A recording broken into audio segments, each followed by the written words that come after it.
15% listing in just 7 days कैसे, चलो बताते हैं, लेकिन उससे पहले फॉलो और सब्सक्राइब जरूर कर देना। Hello everyone, today we are talking about Orkla India limited IPO. इस कंपनी की अगर बात की जाए तो यह company multi category Indian foods की मार्केटिंग एंड मैन्युफैक्चरिंग करती है। और इस कंपनी की अगर बात की जाए तो फूड्स इंडस्ट्री में रेवेन्यू के फ्रंट से टॉप फोर्थ में काउंट होती है। और इस कंपनी की अगर बात की जाए तो इसकी दो फेमस ब्रांड है। फर्स्ट है एमटीआर फूड्स एंड सेकंड है ईस्टर्न।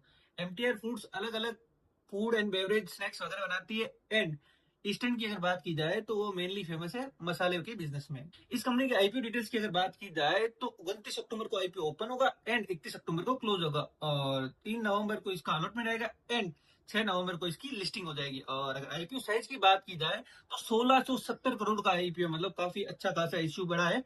एंड वहीं अगर प्राइस बैंड की बात की जाए तो 695 से 730 के प्राइस बैंड पे इशू आ रहा है। एंड लॉट साइज की अगर बात की जाए तो 20 शेयरों का एक लॉट है। और इस कंपनी की अगर बात की जाए फाइनेंशियल्स पे तो इनके रेवेन्यू अगर देखा जाए तो काफी ओके ओके, मतलब 3% की ग्रोथ देखने को मिली है compare to last year. And profit में देखा जाए तो 13% की ग्रोथ देखने को मिली, जो कि ओके ओके है। मतलब कहीं भी इसके फाइनेंशियल अट्रैक्टिव तो नहीं लग रहे, लेकिन इसकी अगर बोरोइंग्स देखी जाए तो काफी अट्रैक्टिव है। मतलब कंपनी अप्रोक्सीमेटली डेट फ्री है, मतलब 3-4 करोड़ का लोन कोई बड़ा नहीं होता है इतनी बड़ी कंपनी के लिए, जो 200-300 करोड़ प्रॉफिट करती हो एक साल में। इस कंपनी की अगर पी रेशियो की बात करें तो 40 के पी पे आईपीओ आ रहा है, जो कि काफी अच्छी प्राइस पे आ रहा है। इस आईपीओ में मुझे एक ही इश्यू नजर आ रहा है, objects of the issue.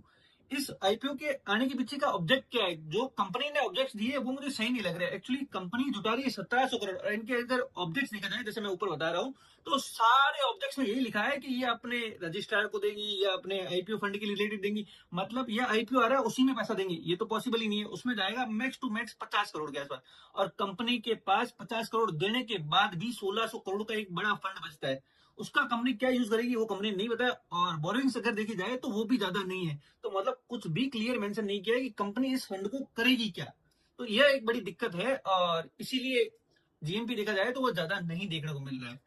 And GMP की अगर बात की जाए तो अभी 16% के आसपास जीएमपी चल रही है, मतलब 120 रुपए के आसपास, और लिस्टिंग का अनुमान है 850 की रेट के आसपास। फाइनल सजेशन की अगर बात की जाए तो मैं इसको शॉर्ट टर्म के लिए जरूर अप्लाई करूंगा। लॉन्ग टर्म के लिए इसलिए क्यों नहीं, क्योंकि इस कंपनी की ग्रोथ ज्यादा नहीं है। रेवेन्यू की ग्रोथ देखी जाए तो ओके ओके, कोई खास नहीं है। एंड नेट प्रॉफिट की अगर ग्रोथ देखी जाए तो कोई खास नहीं है, ओके ओके।